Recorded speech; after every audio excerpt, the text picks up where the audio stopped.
So we are at 7:05 p.m. So we'll call the meeting to order here. We'll call the meeting to order at 7:05 p.m. This is the August 15th meeting for the Town of Southampton Landmarks and Historic Districts Board. Present are members Stephanie Davis, William Hines, Susan Sherry Clark, Tim Ganettis, Jeff Gibbons, Ed Wisnowski, Vicki Green, and Barbara Roberts provided information beforehand that they could not be here and are absent. This meeting is being conducted under town and New York State law, providing for in-person and remote participation. Individuals may undertake remote participation by activating the Zoom links found on the published agenda and the town clerk's agenda and meeting portal. Viewing only is found by activating the live link at the top of the town clerk's meeting portal page. The online Zoom participation is being moderated by CTV. For comment on a particular agenda item, please notify CTV via the chat function so that comment can be made. Commentators and speakers will need to provide name, agency if relevant, and place of residence or business. With that, I think the first item we can proceed to is the approval of the minutes for July. Stephanie distributed the minutes, and were comments received for? There was one comment received from Bill to clarify his discussion with the Village of West Hampton Beach project team for the Dick's Windmill. That's the only revision I heard from. Okay, is there anything else to be said? If not, I move their approval. Seconded by Susan. All in favor, say aye. Aye. Okay, the minutes are approved. The first item of business we'll take up, adjusting the agenda,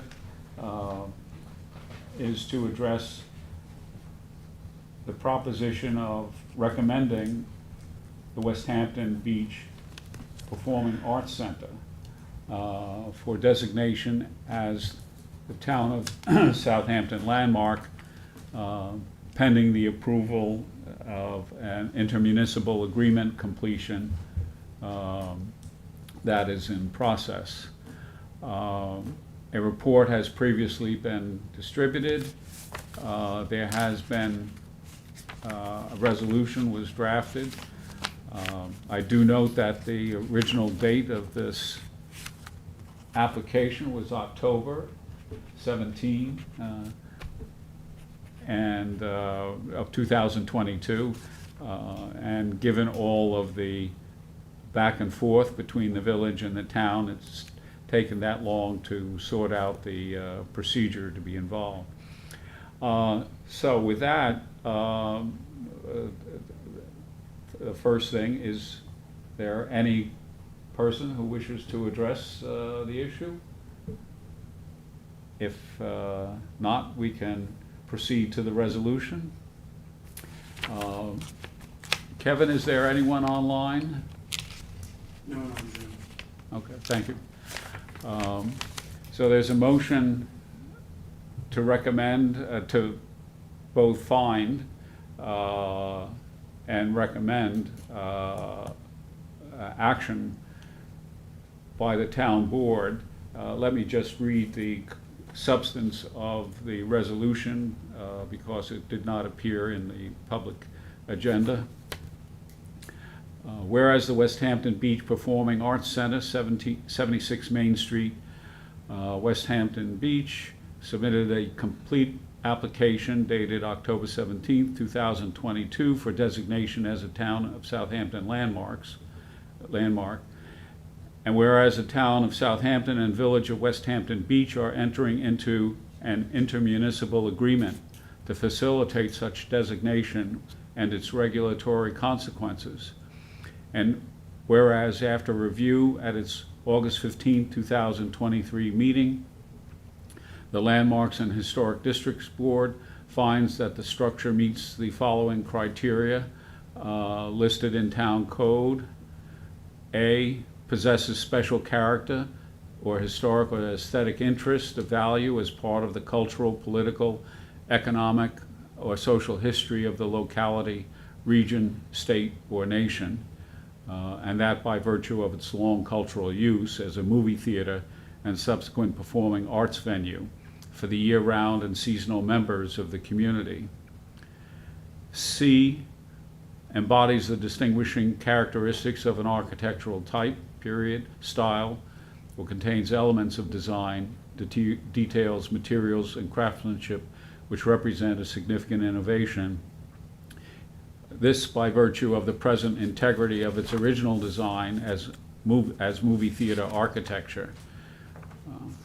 E, because of unique location or singular physical characteristic, represents an established and familiar visual feature of the neighborhood, and that by virtue of its prominent Main Street location in the heart of the village and its familiarity to pedestrian and automotive passers-by. Now therefore be it resolved, the Landmarks and Historic District Board hereby recommends to the Town Board that it designate the site of the West Hampton Beach Performing Arts Center, designate the structure of the West Hampton Beach Performing Arts Center as a Town of Southampton landmark and be subject to review for certificate of appropriateness under the aforementioned intermunicipal agreement and the Town Code. So that's the resolution. Is there a motion moved by Stephanie? I have one comment. On the title, the third line of the title, shouldn't that say historic landmark? Yes, it should. Thank you.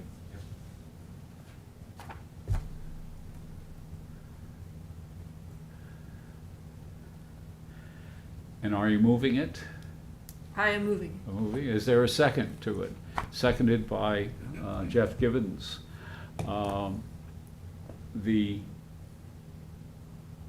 Just as a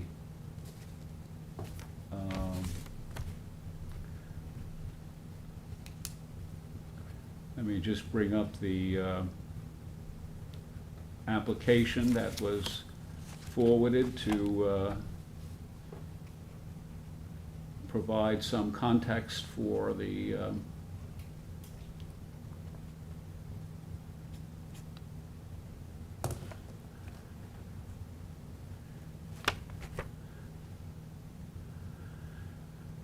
as you can see is a very classy building.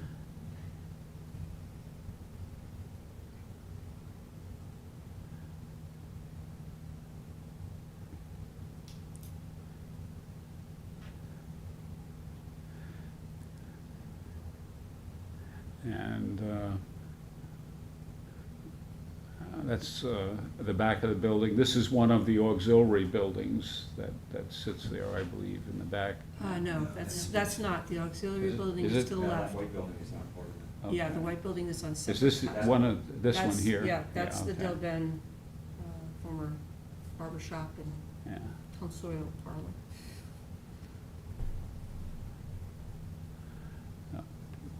And there it sits on Main Street in West Hampton Beach. In its heyday as a movie theater, it had even some movie stars come and view movies in it when they were out in the Hamptons, or Cary Grant, Joan Crawford, and others utilized it. So it's kind of associated too with famous people, but that's a little bit harder to document. The governor of New York State attended its grand opening. So further comments, or no further comments? Are we ready to vote? Yes. All those in favor say aye. Aye. Opposed? Approved. And we will forward that recommendation to the town board when we get word of the final Well, sign-off. I mean, you made it subject to the, To the completion, yeah. oh. Yeah, I think you can forward it as long as it says subject to. Yeah. So it's on its way. Yeah. Thank you all very much on behalf of our board of directors and staff and volunteers and patrons. We're very excited about this destination. We really appreciate your care and concern in the matter. Yeah. Oh, thank you for proposing it. Yes. It's gonna be very nice to see something protected on the main street of West Hampton Beach. Absolutely, and it deserves. Thank you. All right, thank you. Thank you, everyone. Thank you.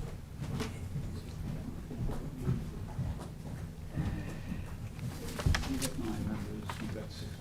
Okay. That only has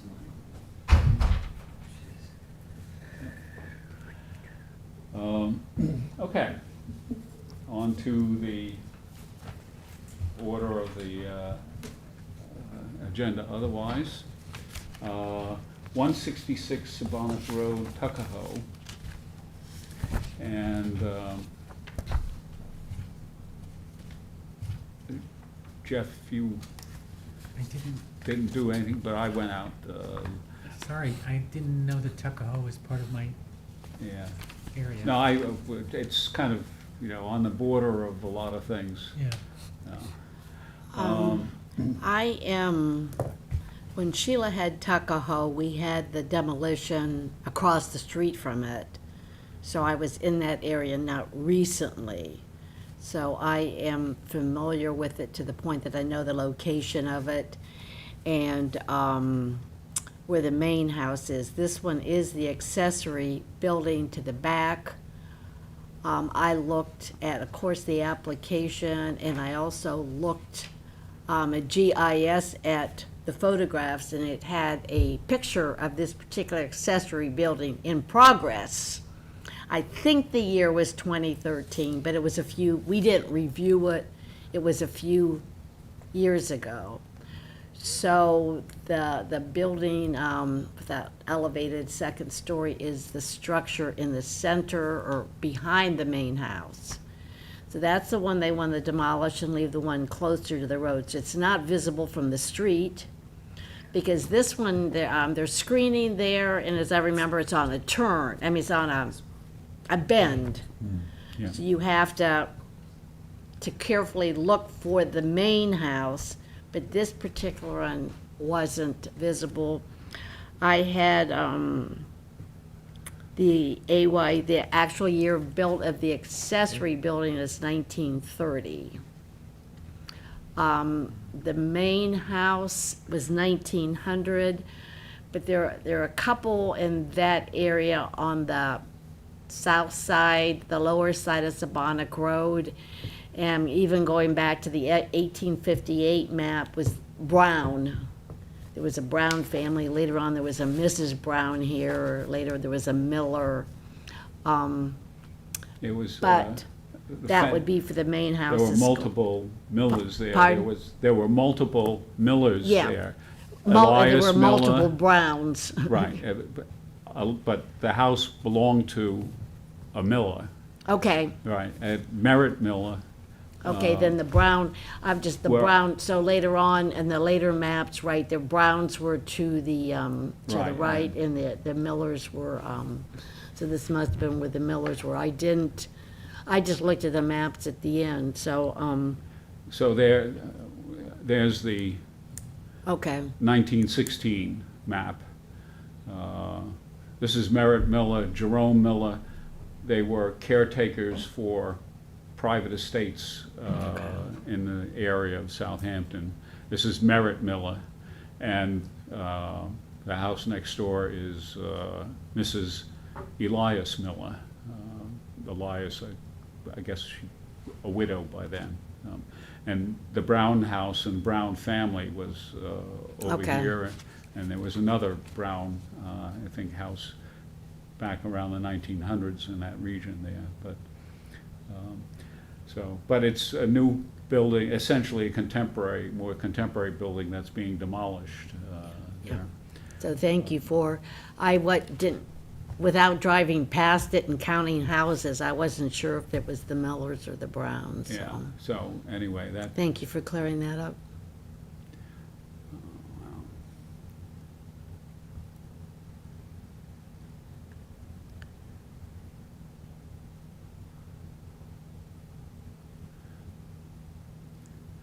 so anyway, this is the property as we were looking at it, so. But I didn't see anything of concern. So if there's no problem, I'll prepare a no objection to the proposed activity. It's not an AKRF, so that is. 96 Island Creek.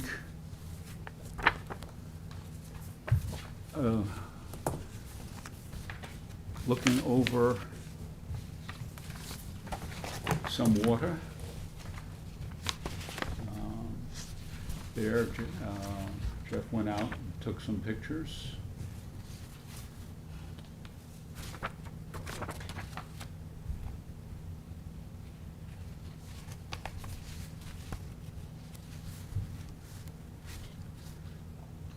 Should you note that the next one, just for the record, for the secretary or whoever does the minutes, that 4 Bay Lane was adjourned?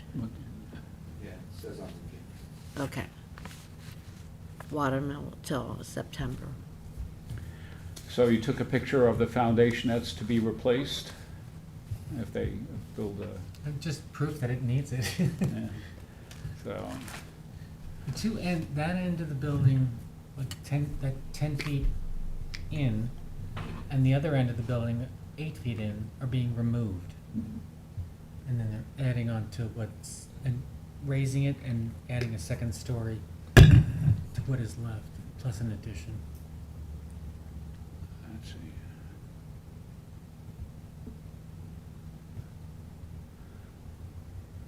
Looks like other houses in the neighborhood have Oh, yeah. been similarly enlarged. Mm-hmm.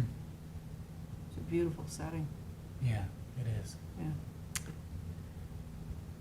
And this one was an AKRF, so it was with the property, it's North Sea 36. Yeah, I didn't get a chance to check any history on it.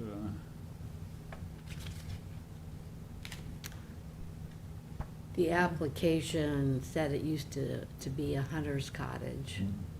I would And say that that came the from the interior, applicant or the architect. yeah, it looks to me like the interior is consistent with that. Yeah. Mhm. And then the Original use. sunroom was, that's That just what they, and then it was, Tongue and groove paneling. was probably some type of a At least it's real. cottage, but then the sunroom was added, but I don't know. Well, I see it's a neighborhood of increasing redevelopment with bigger houses, Yes, the rich people have found it. so. Do you have any concern, Jeff, from what you observed? And Not what they're proposing. I mean, there are equally large or larger things all around it. It still, to me, will look somewhat like a vernacular cottage. It's been added onto. They're also putting solar panels on it, I believe. Yeah. New foundation.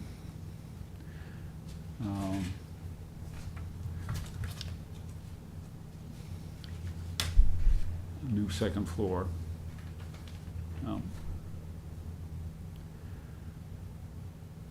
Yeah, it's, So I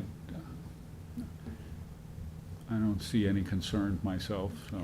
Yeah. the My footprint only doesn't look like it's going to be Concern all is that that much it probably different. won't look like, No. Just a two-story. Yeah, it is a historic resource, and when it's finished, it will be altered. Most likely. it'll be a changed building. Beyond recognition. Yes. And Not just- that, I'm not saying that, I'm sure there are reasons why it's being lifted, because it's close to the water and a new foundation, there are and to increase the size, but it just, and then with the solar panels, it will be essentially So, Well, not a cottage anymore. the new foundation, I think, is gonna help preserve what remains of the original structure, because what they have right down there now for a foundation is inadequate. Yeah, And and that, it's gonna be easily flooded too, given the elevation, so. I don't see any reason to object to this. I know, it's, well, someone has a sense of history here because they described the house was originally built as a one-bedroom, one-bath duck hunter's cottage. So the oral tradition certainly has carried on, right? Yet they also describe the bay that's outside as the ocean. true, All of the fancy magazines do that. Do they really? Yeah. versus I suppose water. it eventually gets to the ocean. I think in the year built was With enough sea 1960. level rise, there will be. Yeah, right. If you zoom out far enough, Google Earth only says ocean. Um,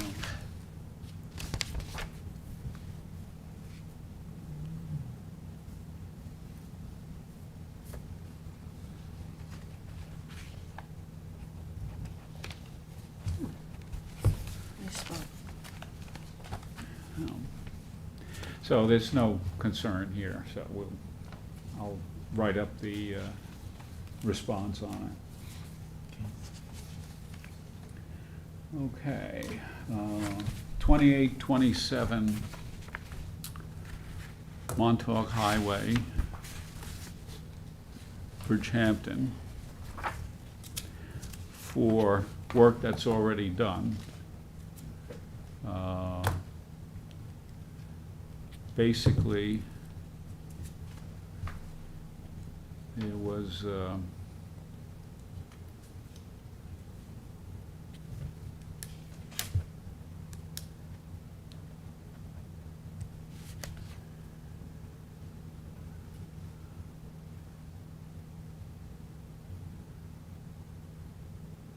guess it doesn't want to go any bigger. But there was some pool decking installed and a rear decking installed for this house. It's in a KRF as a historic resource. Let me go to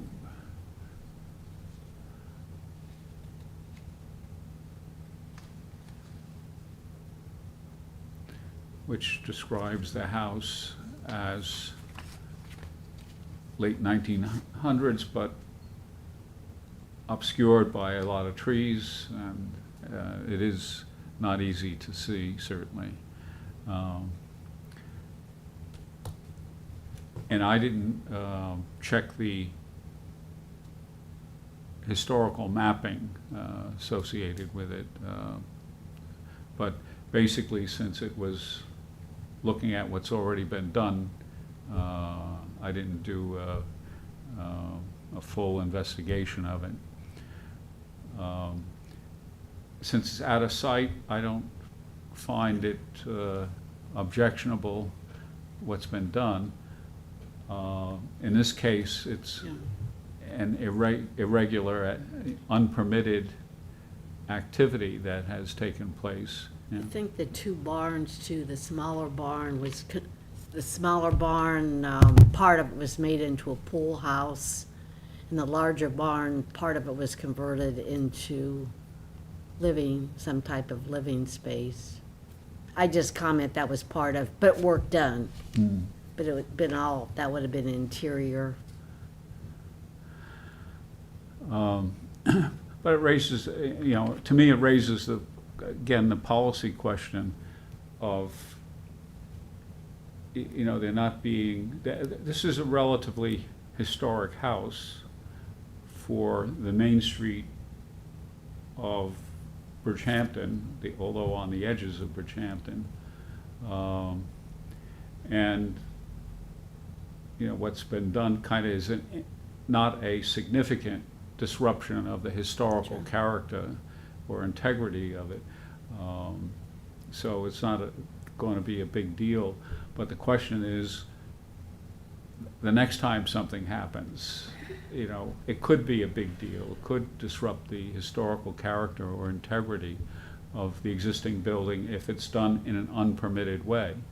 And that's something I think that needs some thought as to, you know, trying to adjust policy or changes within the way in which potential penalties might be applied to activity like that. But, you know, in the absence of that, we just have an administrative cost associated with it. I think, what is it, $100 or something? For what? For an unpermitted, previously done, Double Work. fee. No, they Double the fee. Double the fee. they doubled it? Yeah, Yeah, okay. I see that on a lot lately, but they don't, that's nothing. Yeah, but it's an administrative penalty in effect Yes, correct. for unpermitted work, but it's not much. That's, you know, the other question involved. So something down the road to keep thinking about. So I'll send in a response form we have that we received the application referral and work is already done and we notice it's already done, period. You know.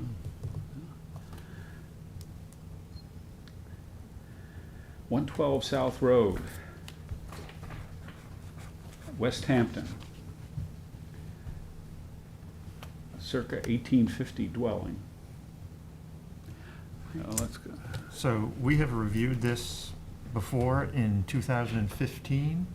They applied for a building permit to add a screened-in porch toward the rear of the house. At that time, we didn't object to it. That porch has been completed, and I have updated the photos in the report to show that on the rear of the house. The house shows up on the 1858 Chance map, also on the 1873 Beers map.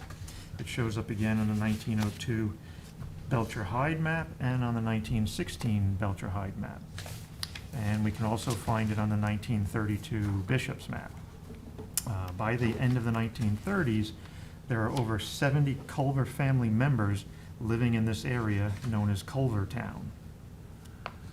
The structure appears to have originally been a two-story, three-bay house, which was later added onto to make it a five-bay, side-gable Greek revival-style residence, the eastern half being the original house.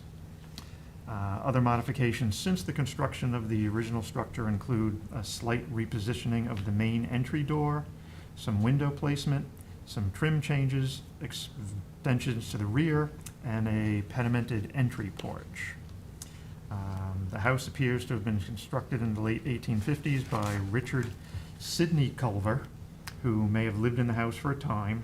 Richard's father, William Brewster Culver, had purchased 500 acres, including this property, from Timothy Jessup in 1844. Richard's father and mother, William B. and Abigail Culver, the original settlers of what became known as the Culvertown area of West Hampton, lived in the house in 1873 and as possibly as early as 1858.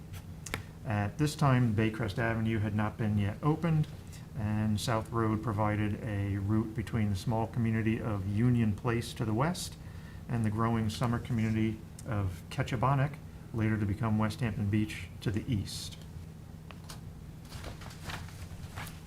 The house is associated with 5 generations descendant from the original Culver family settlers and remained in continuous family ownership until 1969. Although the house has been added to since its original construction, the form of the house appears to have remained generally unchanged since at least 1902, based on the historic map record, although several outbuildings have been lost. The exterior of the appearance of the house has been somewhat altered by the addition of some modern materials, a front porch, additions to the rear and dormers. However, its overall appearance remains consistent with the historic character. The surrounding buildings are nearly all former Culver residences, and collectively these structures evoke the character and community feeling of Culvertown. The property appears in the historic profiles of Eastport, Spionk, Remsenburg, and West Hampton. Number 35, it's the Richard Culver Homestead. The main part of the house was built by Richard Culver in the late 1850s. It is thought to be the oldest home built by a Culver in the Culvertown area. It also shows up in the Town of Southampton Historic Resources Survey, the AKRF, as WH20, known as the Richard Culver Homestead. The structure is purported to date to the 1850s. It is likely that 3 bays of it date to the mid-19th century, while the other bays, the dormers, and the early entry porch were added circa 1900. Further research would be necessary to confirm the development history of the house. The mass appraisal information shows the actual years built of the dwelling is 1900, which the maps and other data show is incorrect. We really have the 1850s as the date. There is a detached garage behind the house that dates to 1930, and the screen porch, which we reviewed in 2016.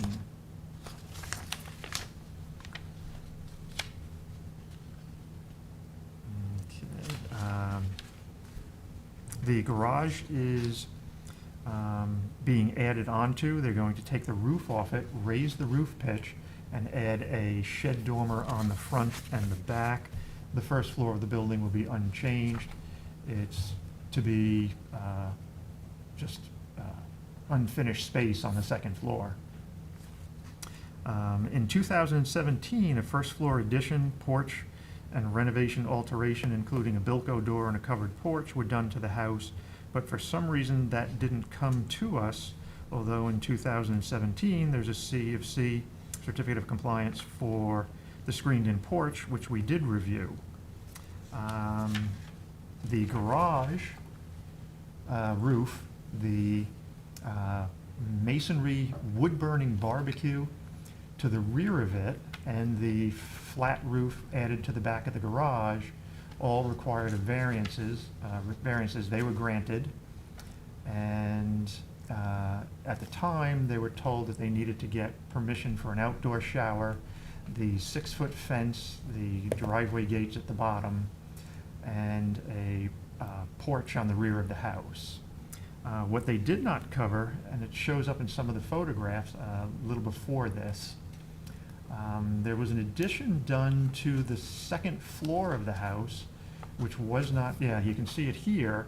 The chimney was the back of the house in 2015, though now the picture on the bottom, 2023, shows that there's a 6 or 7 foot addition to the second floor, probably done when the roof deck was done, because they were done without a building permit. So I believe that should have been added to the Zoning Board of Appeals decision and should be added to their current building permit.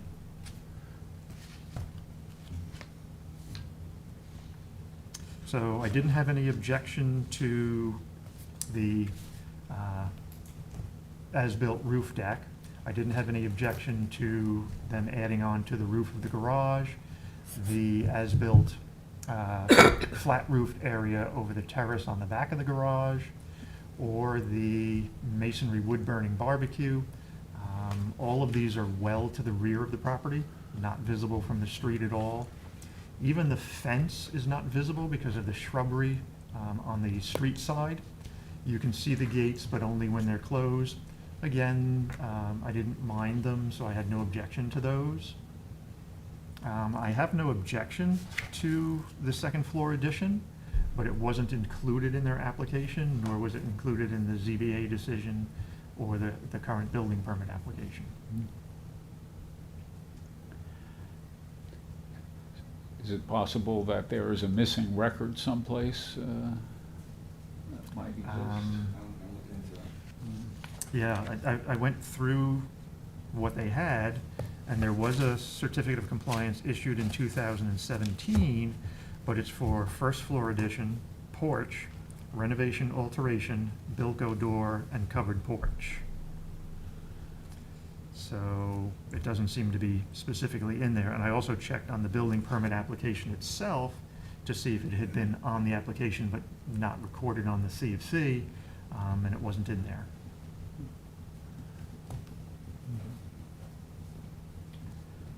But otherwise, I had no objection to what they did, mainly because most of it is not visible from the street. Everything is fairly modest. It's in keeping with the design of the house. So I had no objection to it. So is there any concern on other board members? I don't see any. So would it be useful to just draw attention to what seemed to be the irregularity of the structures that Mhm. might, at least as a matter of record, were noticed here, when you file a response? Right. And I can note again that we didn't, if we agree, that we didn't object to it to Right. save them from having to come back to us if they have to get a permit for it. Okay. So.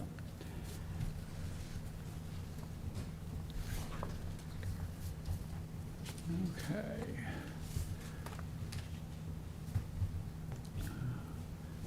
So 53 Baycrest. Okay, this is another property in the Culvertown area of West Hampton. This property includes a two-story dwelling with an AYB of 1910. The dwelling is proposed to have a first-floor addition and other renovations.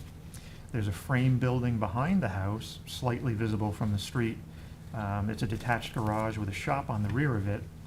It has a 1930 AYB, and it's proposed to be demolished.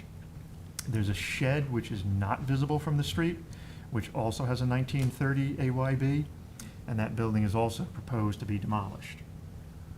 They're to be replaced with a new garage building with a porch, and it does, on the 1873 map, it shows that Baycrest Avenue had not yet been opened. The original Beaver Dam settlement area can be identified by a grist mill, a schoolhouse, and a cemetery near the head of Beaver Dam Creek.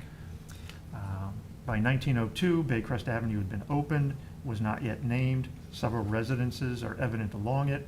The subject property appears to be part of a larger property owned by Charles R. Bishop, whose ancestors settled this area along with the Culver families, whose name gives rise to the local name of Culvertown.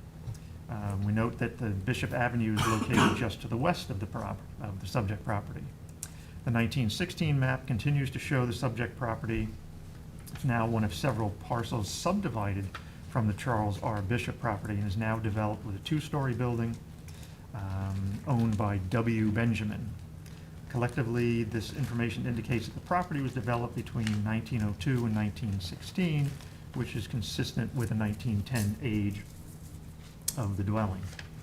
The current 2023 building permit application is for the following: removal of a screen porch, first floor addition, second floor addition, front entry porch, rear covered entry, interior alteration, detached garage with covered porch, demolition of shop garage, demolition of shed, demolition of deck. It's sort of odd, they're removing the screened-in porch, which is a wraparound porch on the front corner of the house, and then replacing it with a similar porch. The only difference would be, instead of the screened-in panels, they would be providing double-hung windows. So I'm not sure why, it didn't seem to be in poor condition, so I wasn't sure why they were taking it down. Why they can't just use what's Yeah. there? I felt that renovating the existing historic part would be a better choice than demolishing and then reconstructing it as a historic replica. It is built on wooden posts, there's no foundation under that, but they're doing a lot of other foundation work for the addition on the rear, so I'm not sure why they couldn't just put the foundation under that as well. So I sort of felt that we should make a recommendation on that. The application states that there's a second floor addition, but the plans they submitted did not show a second floor addition, so I'm not sure what that is.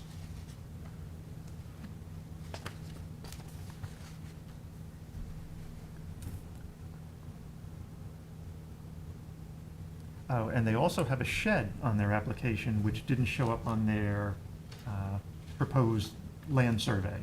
So I'm not sure where that's going. They didn't provide drawings of the shed or of the new detached garage with the porch, so I can't make any comments on any appropriateness of the design or anything like that. The stairs is still existing inside, but on the drawings, they do indicate that that's to be removed and replaced with a new stairs. It's noted in their letter in our application that there was some flood damage to the house. I'm assuming that that's why they went ahead and gutted the interior of the house. Both the first and second floors have been completely stripped down to framing members. All of the windows in the house, first floor and second floor, have previously been replaced. They're all Anderson. They're all 1/1. In the application drawings, they show most of the windows in the house as 1/1 replacements, but on the porch, they show them as 2/2. So I wasn't sure why they made the change between the two. So you'd know that this was a porch. I guess. Yeah.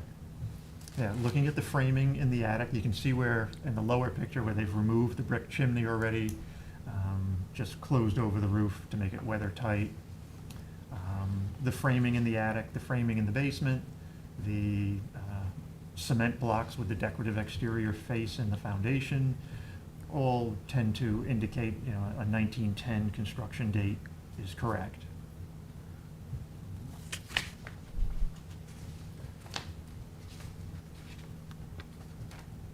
So I didn't object to the demolition of the detached garage, which you can see there.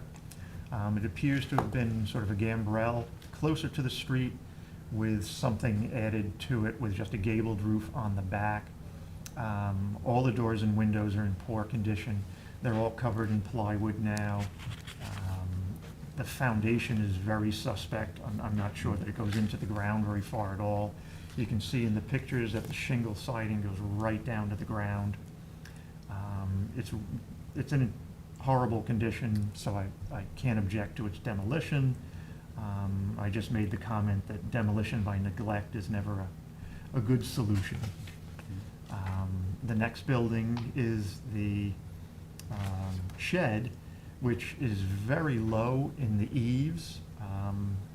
The door height is just barely fitting in under the peak of the roof, so it's a very low building. The photos inside that building show that there were a lot of openings along each side of it, like 4 different openings, as if it were a chicken coop or Looks like something. it. Yeah, Yeah. yeah, it does. Yep, and the low height again, Probably chicken. yeah. So again, the foundation in that is very suspect. The shingles are going right down to the ground. It's in very poor condition, so I couldn't object to the demolition of that. But again, demolition by neglect is never a good excuse. Although repurposing this building just because of the height of it would be difficult. I also had no objection to the work they were doing on the house. My only question was, why were they removing the screened-in porch that wrapped around the corner of the house to replace it with basically an identical one, just making it habitable space? My only concern was, in the AKRF, they had noted that some of the character of the house was changed because the open porch had been changed to a screened-in porch. So now that they're putting the windows into that porch, was it going to change the appearance of it again? We see it a lot where the porches get filled in, suddenly become part of the living space. I didn't object to it in the report, but figured I'd sort of look to the remainder of the board to see if there was any concern, if we should make any recommendation to either how they were doing the windows or any other suggestions. Well, wouldn't it make sense to have them all match? Why make the Well, porch? Yeah, that too. Why the porch was 2/2s where the remainder of the house was 1/1, that I was unsure of. That, you know, we've seen this example before, though, sometimes with these architectural plans where all the details for the windows are not necessarily included on the plans that are Mhm. submitted. Right. So it may be that they're planning to do them all as 2/2s. And you might make the suggestion in the report that that might be Mhm. probably more historically Yeah. accurate than the 1/1s that they're Right, proposing and replacing, which are already replacements. right. Yeah, Because they're probably only 10-year-old Anderson windows at this point, so what they were before that, we don't know. And the AKRF pictures, you can't really see Well, whether those are the Andersons or 6/6 or 2/2. Yep. yeah. And it's hard to tell in that picture, but the corner of the porch is actually curved, it's Yes. rounded around that corner. Mhm. are they gonna replicate that? Yes, Yes. yep. Which again, Why? makes me wonder why they're going to remove it to just replicate it. Yeah. Well, it may be that if they're taking it from a porch and converting it to living living space, space. that Mhm. there's probably insulation and a bunch of other things that they have to do, and it may be more cost-effective to Right. replace those building materials if they're converting it to living space. I Mhm. mean, I'm looking at this and I'm thinking, it's nice if your intention is to convert it to living space, Mhm. that they kept the wrapped-around porch appearance and didn't do something else here that would be less appropriate. Right. Mhm. The issue may be the porch floor is most likely sloping, Yeah, Yeah. that could be too. and that's hard to correct, Mhm. Right, without. They have stripped the finishes off the porch too. Mm. I didn't feel that, although the porch is old, I didn't feel that the porch was part of the original house. Mhm. Right. Where it's on posts where the rest of the house is on foundation. Mhm.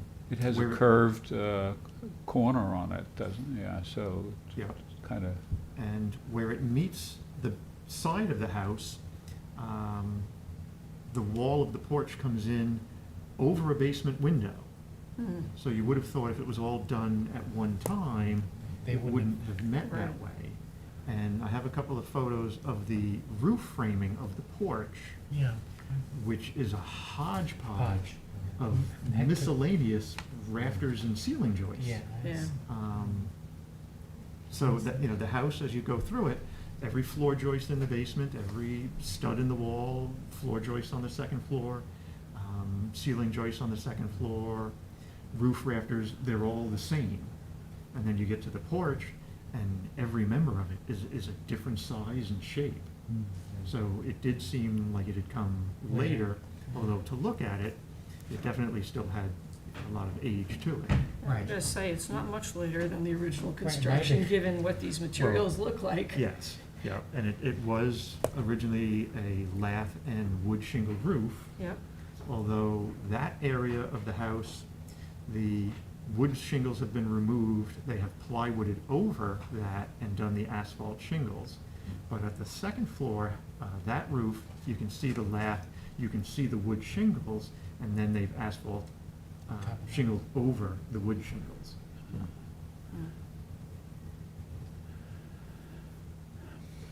so you don't find it out of order for the additions that are, or the new construction that's being suggested? Right, the addition is slightly narrower than the rear of the house, so the corner of the house still reads. And then it projects out as a one-story addition. It's not going to be highly visible from the street, you'll see it, but definitely the front mass of the house and the porch will be very much intact. I noticed in the gutted interior that the doors were kept Yes, in the house. And, I mean, that's it's kind positive. of an interesting yeah. thing. I didn't see anything in the drawings that indicated that they were going to keep them, but again, there they are, so. Well, it could be a tagline on, be nice if, you know, the doors were retained and the windows would match and, Yeah. Okay. and maybe it might suggest some rethinking of what they're up to. Mhm. How wide was including that the, existing stair? Was it narrow or was it decent? Because that might be a reason to get rid of it, Right. you know, because they wanted a more grand stair. They're doing, what, a substantial improvement to the house. Right. So whether they felt they had to remove the stairs to make it meet the code, I would say that the treads were small, the risers were high, High, and the okay. handrail seemed low as I went up the stairs. Okay, so. So I would not say it meeting does code. not meet code, so it may be that they're Don't say- changing it. Don't save that. and you noted, let's see, did you note that that radiators that had been taken out were laying outside? Yes, some of the radiators were still in the house, the cast iron radiators were still in the house. And then there was a small collection of them out in the yard, so I wasn't sure whether they were keeping them or getting rid of them. Well, hopefully they won't put them in the dumpster, they'll call in a metal recycler. Yeah, Or, If they're gonna change the heating system in the Salvage. house. right. Salvage. Yeah, too. so- Yeah, there are people who sometimes do a one-room addition or something to a house and could use a radiator, so. Yeah. just to clarify, this pattern on the back suggests to me a standing seam metal roof. Mhm. Is that what's planned here for this thing? Yeah, I didn't notice Or, uh-huh. that it said it that. Yeah, it's too small for me to read at this Yeah. size, so Yep. I wasn't sure. All right. Yeah. I mean, none of the other. If it is, I can comment that we would prefer it not to be the standing seam metal roof, but. So would you do the honors on Yep. the response? Thanks, you. Thank you. And Brookhaven Avenue, Flanders, construction.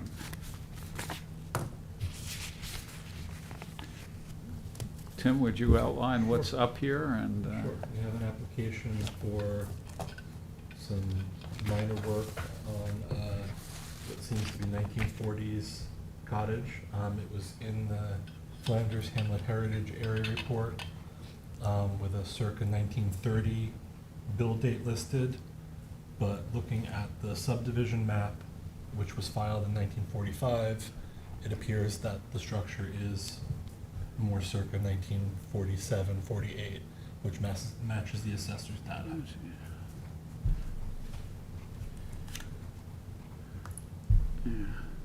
This was a photo on GIS of the subject property prior to renovations.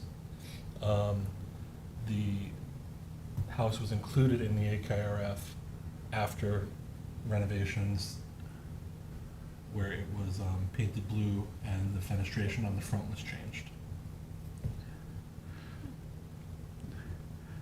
Which I think caused it to appear a little older and more charming than it really is.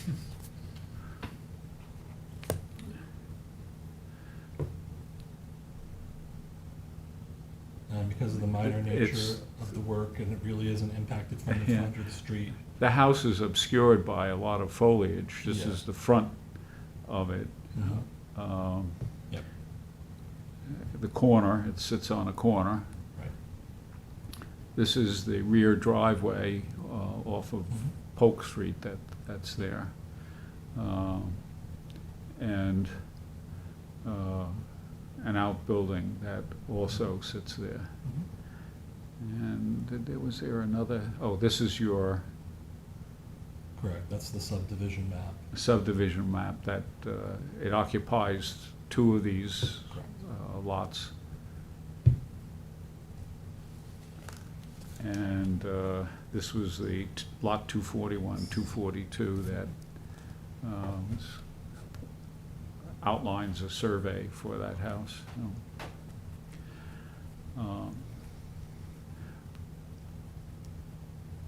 For the question is why, you raised the question of why it was in the Heritage Area Report. And your sense of it was, My sense of it was that it was not clear understanding of the AYB. oh, And based on visual characteristics and possibly relating it to similar cottages of a slightly earlier period than this Right. one was built. Yeah. Hmm.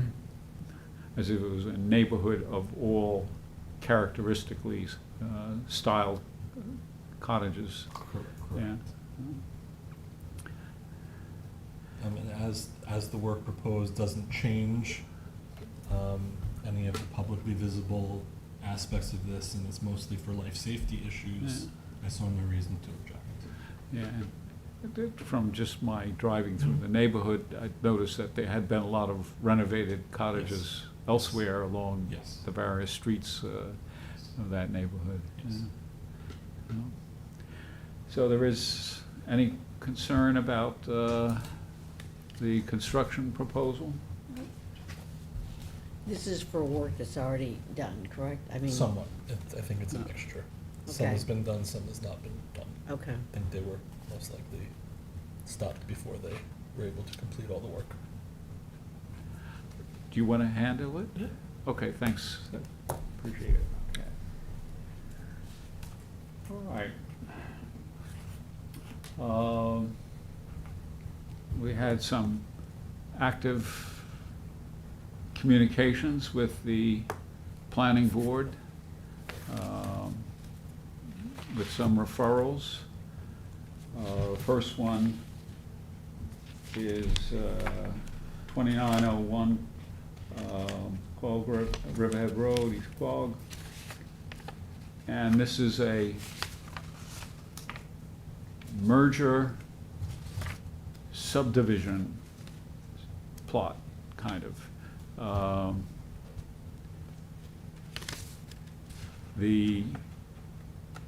There are two pieces being pasted together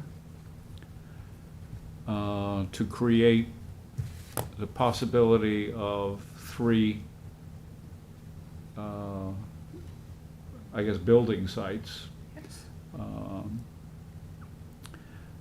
This is an older piece. This is it right here.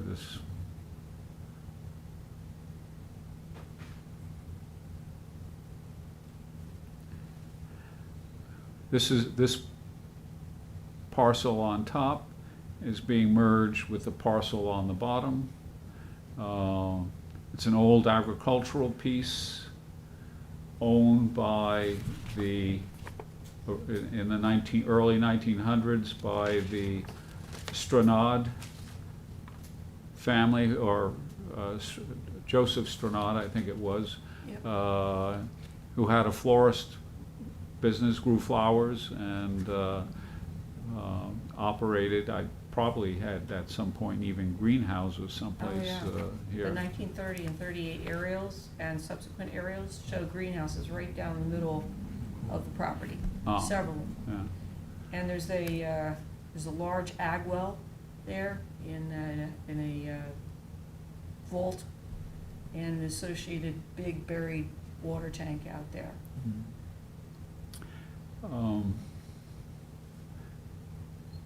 I took some pictures of this wrong file, wrong folder.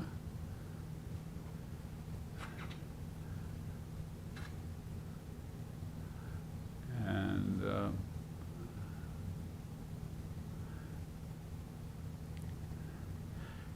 you visited the site, Yeah. Stephanie, and your assessment was, That what remains, this is a circa, or an AYB 1913 dwelling, which would be consistent with the aerial photos and also the historic maps, which show that this structure, or this property was developed in 1916, but not developed in 1906, I believe it was.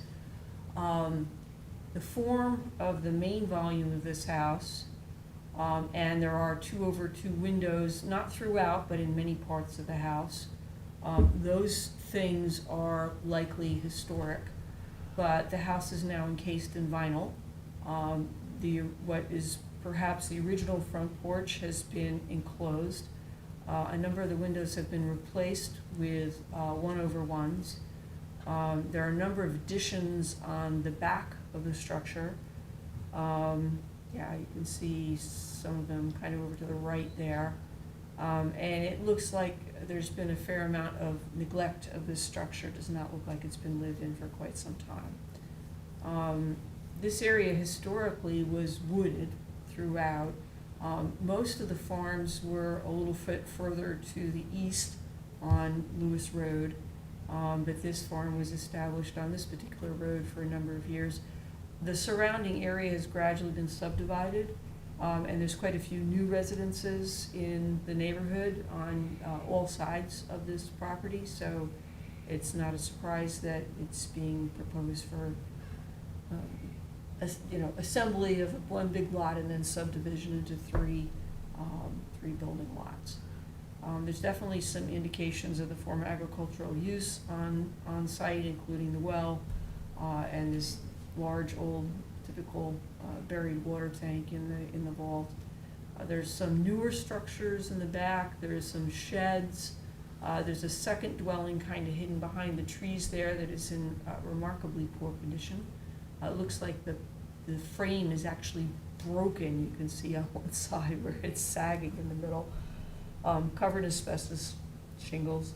And it looks like the barn areas have been used by a local landscaping or maintenance company, but that's about the only use that's occurred here, it looks like in recent years.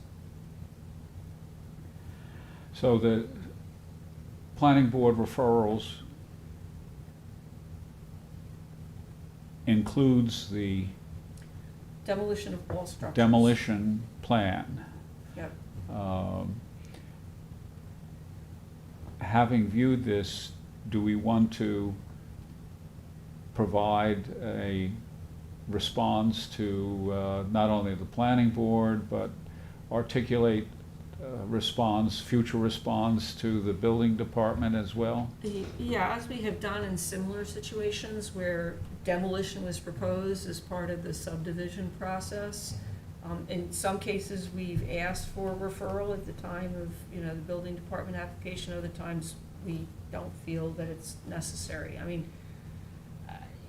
given the current condition of the buildings out there and the fact there's only one that would be, I think, considered potentially historic, and that building has been heavily modified and does not look like it's in great condition, I don't see a reason to object to the proposed demolition that would be associated with this subdivision. I don't know how others feel about it, but.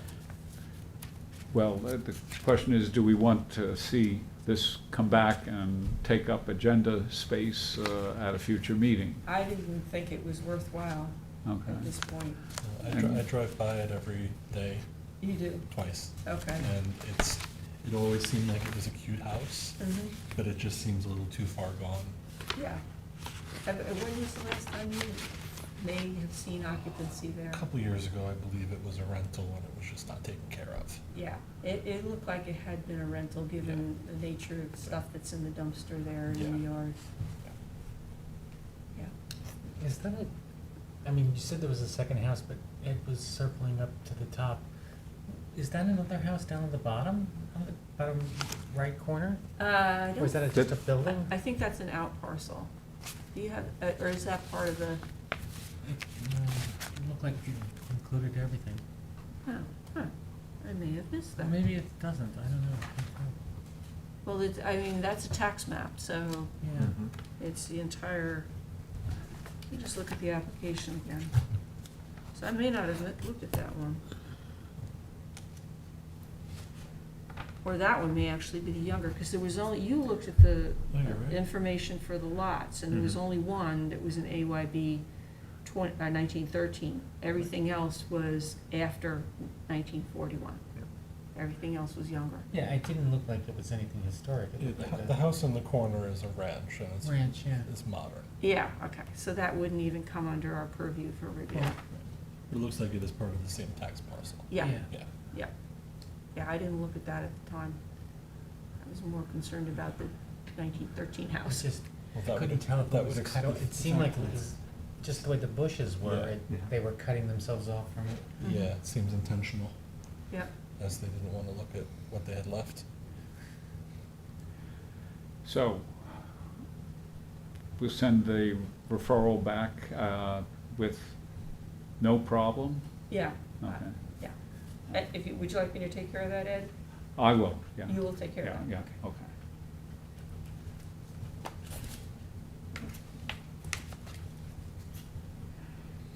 Another subdivision, Turtle Cove Drive.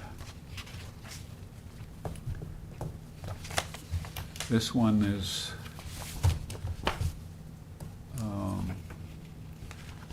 a deep lot. Yeah, it's actually two parcels from the original subdivision. They bought the parcel that's mostly behind them. Yeah, so And here it's you can wooded. see how deep the lot is. This is the house that they want to demolish, and they'll put, or divide it into two sites. And Jeff took some pictures, as did I.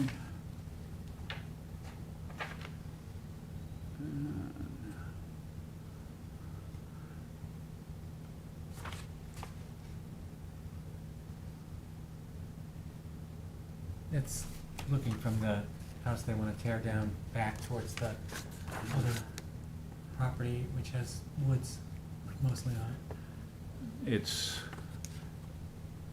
basically, they've been at work because I think a year or two ago, there was trees along the driveway here, and they've already cleared, because that's going to be the new driveway to the rear. There's not a tree on that 77 Turtle Cove Drive? Yeah. I walked all the way around. They've cut down every single tree that was on that property. Yeah, this looks to the rear. I mean, and there's still big, huge planks. I mean, like this wide and this thick. And I'm like, can't be trees on this property? Why else would they be there, you know? Yeah, the house Do is, they look like they're freshly built? yeah, it's Well, they're not fresh. it's unoccupied as well at the moment, so. You can, you see that white thing that's kind of in the middle of the Yeah. sort of, just beyond them, that's where the wood planks are. So looking through this application, it wasn't clear to me that they intend to take down the house, because it's within a building envelope on their proposed lot 1. Do we know that they're planning to take down the house? Actually, I didn't know that when I looked at the application, that they were taking the house down. Well, I guess we're, The house- do we know that they're planning to take the house down? I'm sorry, I didn't, Do we know that they're planning to remove the house? I didn't see that in the application. Maybe I missed it? let me Not get the seeing a application up demolition, and but- take a peek at it.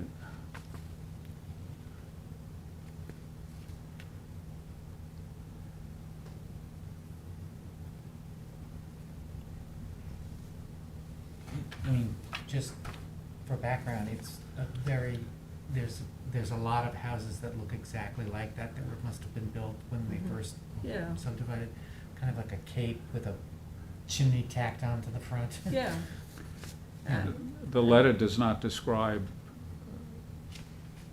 a demolition of that house. No. It's within a building Yeah. envelope that's mapped on the Let's see if there's a subdivision map here, plan. yeah, So. That's a I- form letter, so it's not gonna tell you anything specific. yeah. Okay. This might be one that we would request that if it is proposed to demolish the house, that it be referred to us.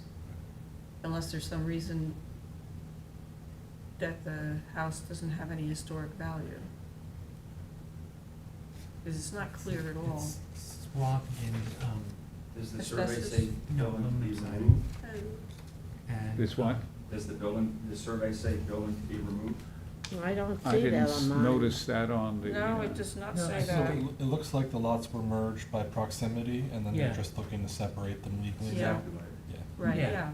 And exactly. which would make a separate building lot on the other, Right. and that's what's Which is shown here. also Lot 2 Turtle is a Cove building Drive. envelope shown. Right, So I don't think it means that the house is being torn down. house is being torn down exactly. Here's a survey, maybe. But since it's not clear, this would be one I think we would ask that it be referred if it's contemplated to remove the house. Yeah, I don't believe it says that it's, you can't blow that up now.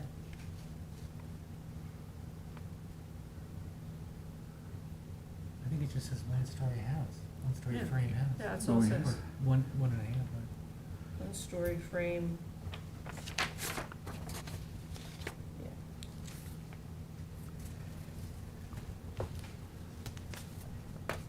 Yeah. One-story frame residence. Yep, Yeah, it looks like it's within the legal envelope, so. yep. It is set way back from the road. So I don't see any indication of Demolition, removal. yeah. So I wouldn't see any reason to have an issue with the subdivision. So no problem with the subdivision, so. Right. No. But if it is proposed in the future to demolish the house, it should be referred, as it is, what was the age on this thing? 1930s? Late thirties, could be, Pre-1941? yeah. Okay, It's right on the line, all right. a little on the older side. So it would be referable.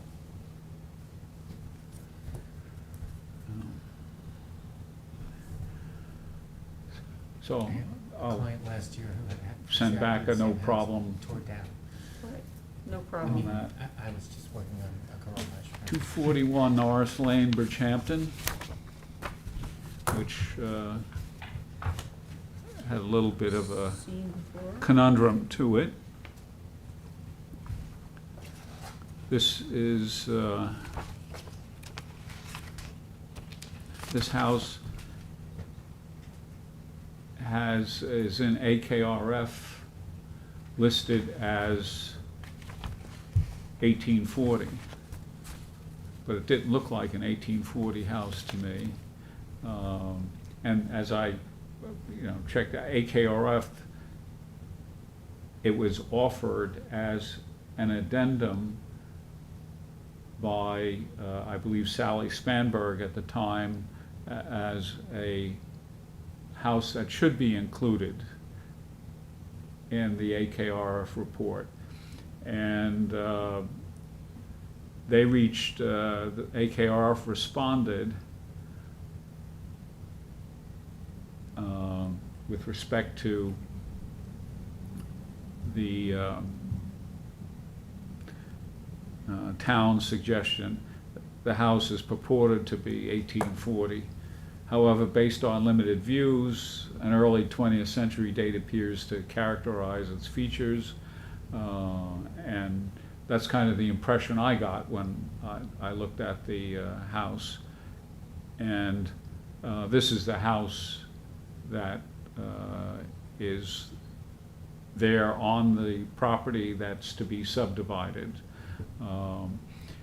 It's not on a 1902 Belcher Hyde map, but is on a 1916 map as the house of Samuel Elliston. And the current owner subdividing it is in Elliston. So it's multi-generational family property that's there. Very deep, as you can see. Lester Elliston is the owner.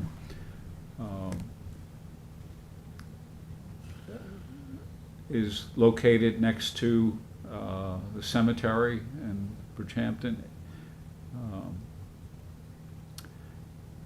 This area has been under a pressure of rapid rebuilding of houses, either additions or tear downs, and new houses, mostly on a larger scale.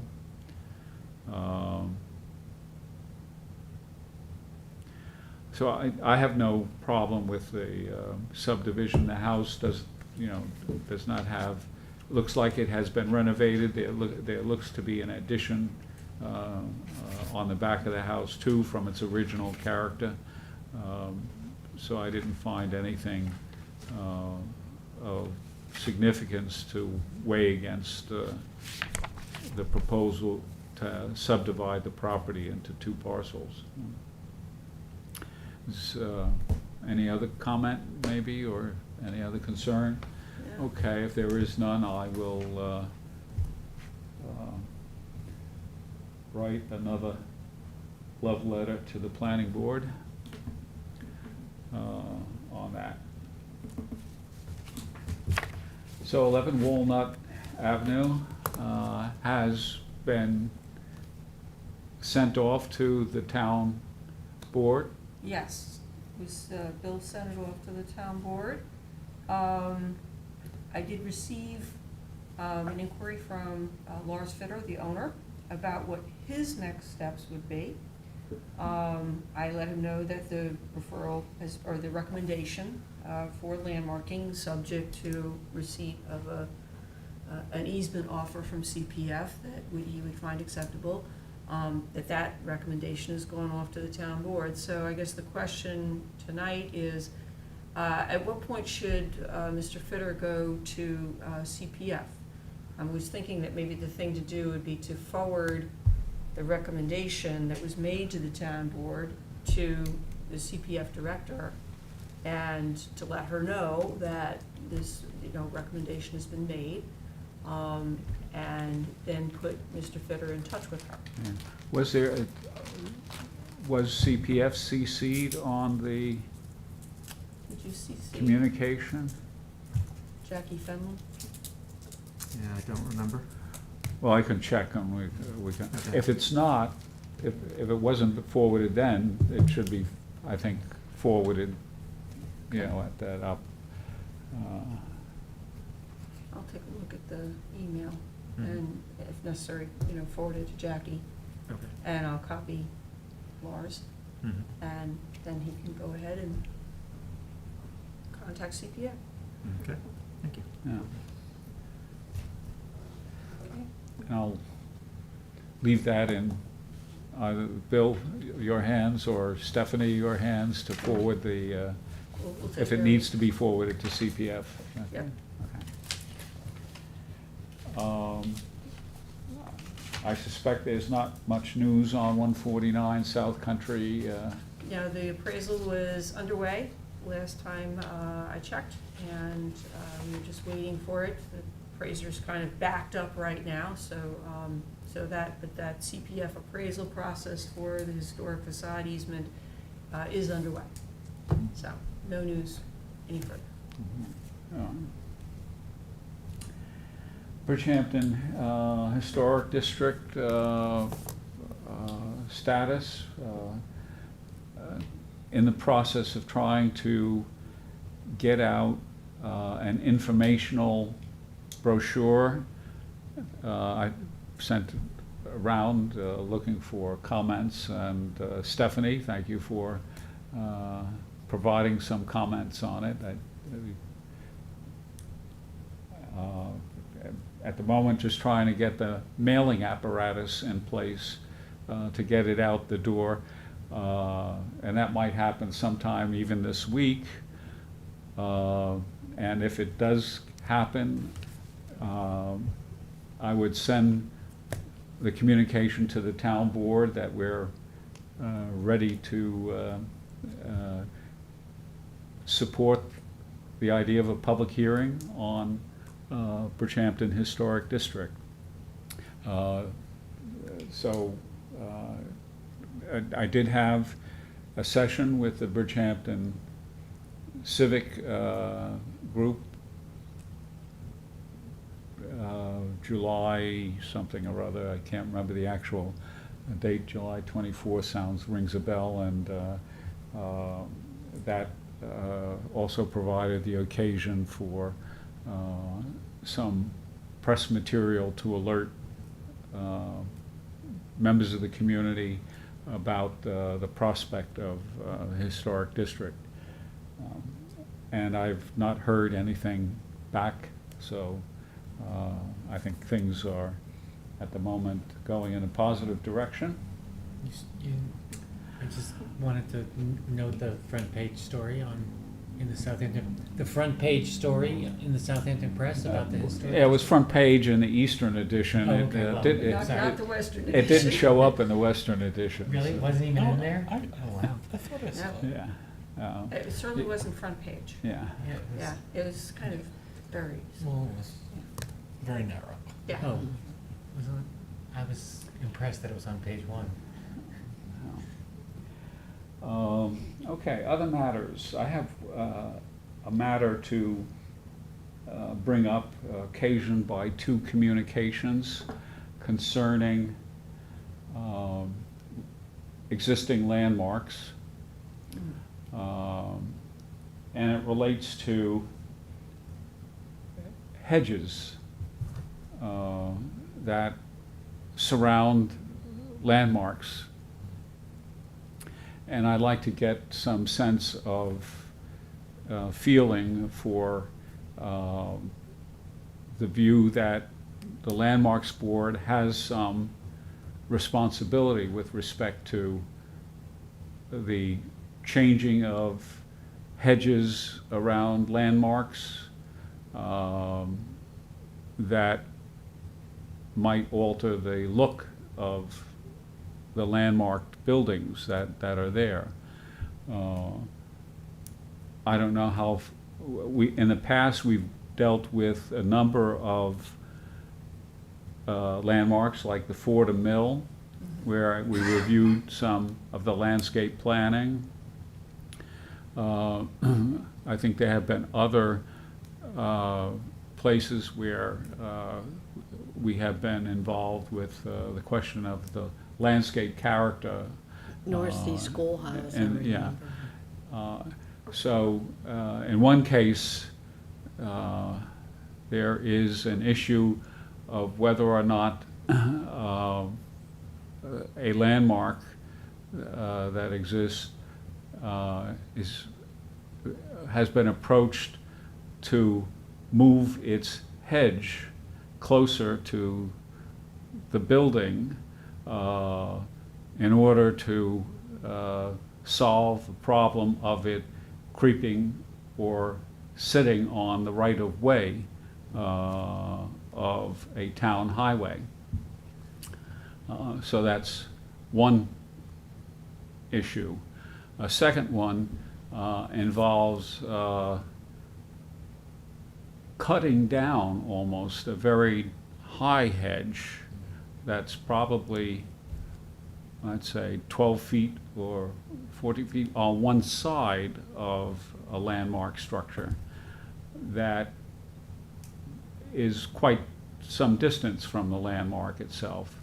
And the question is, if it's to be cut, should we have some process to review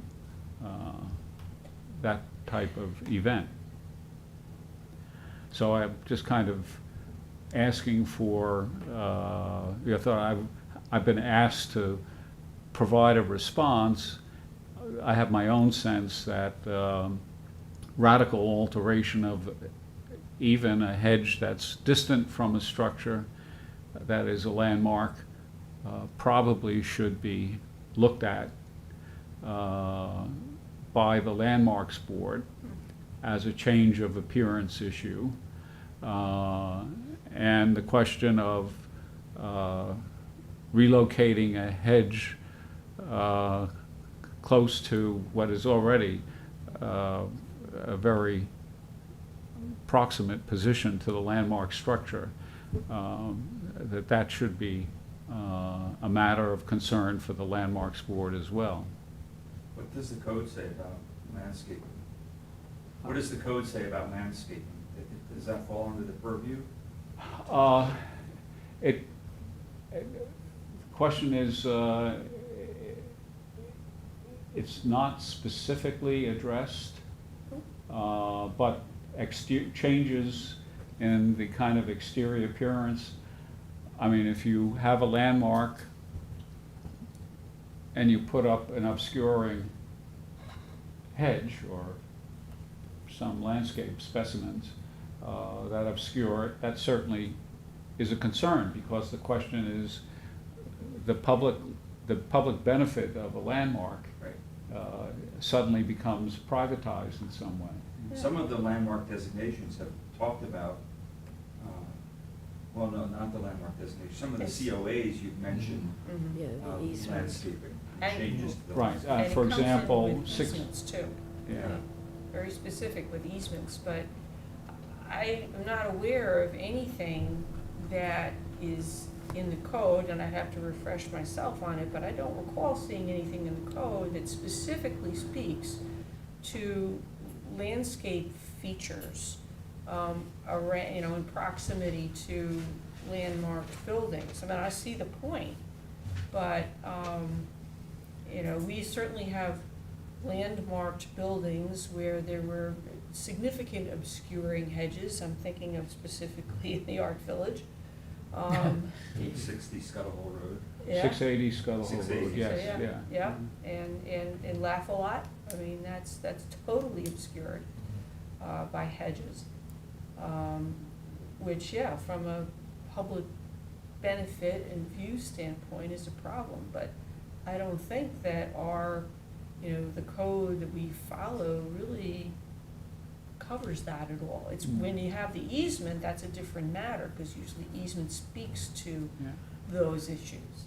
Actually, when there was a proposal to install an air conditioning unit at the North Sea schoolhouse, there was the question of landscaping came up, and we Yeah. had it was There part were of the even a couple application. trees there near a rock that were overgrown and tattered, and they were gonna get a donation of 2 new ones, Right. shorter versus some long, tall cedar thing that was out of shape, a couple. Right. And we reviewed that, But they specifically brought that to us. but I think they did that because they thought that they had to.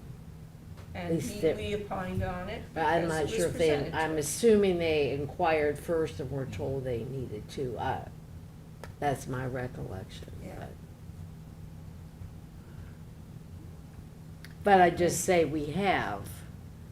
But then if we review the site plan for the Ford Mill and there's no easement, There's no easement, and. it seems like if they were going to change that landscape plan, Mhm.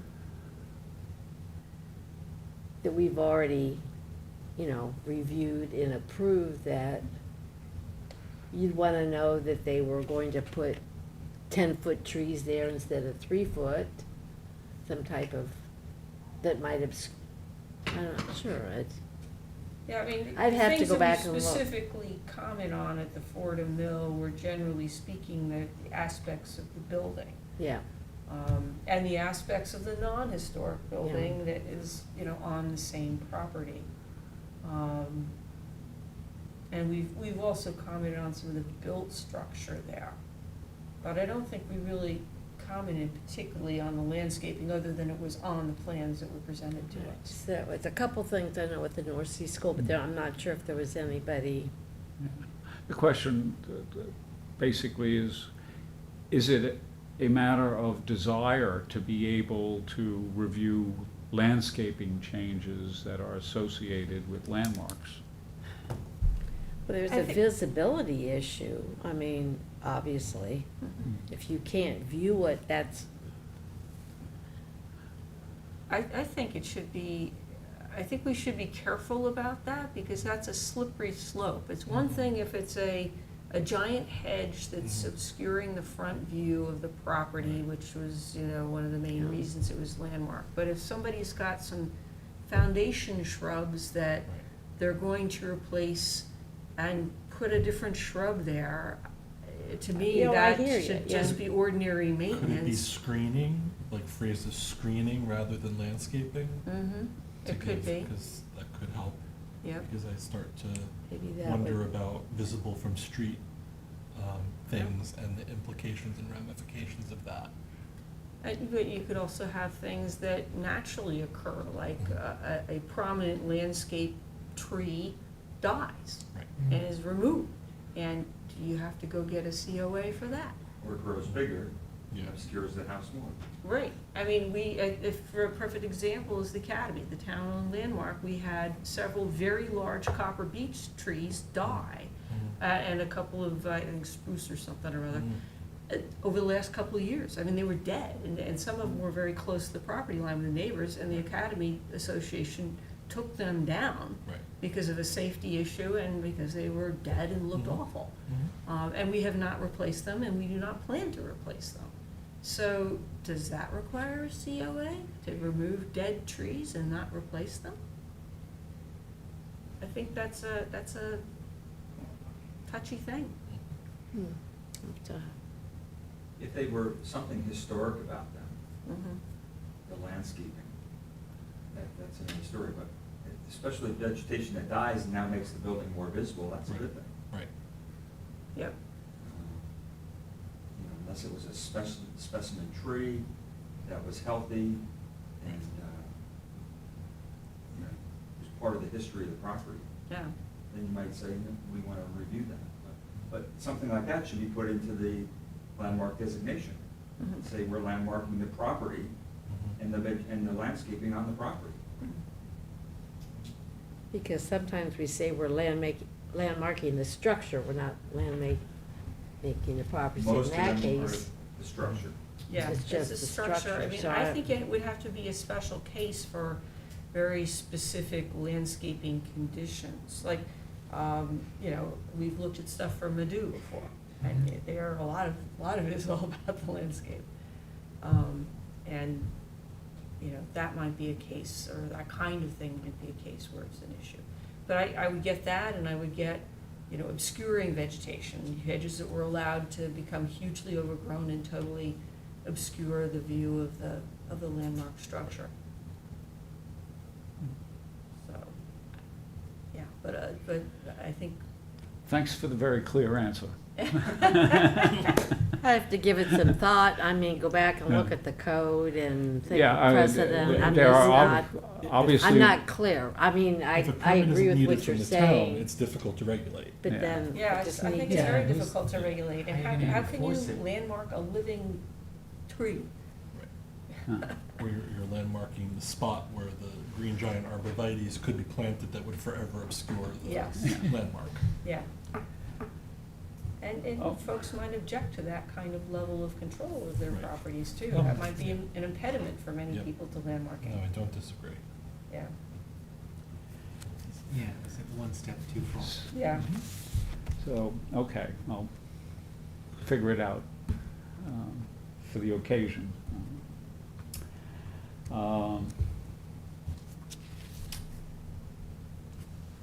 Other matters, there's nothing to report on the idea of annual inspections of landmarks, town-owned cemetery designations requires study.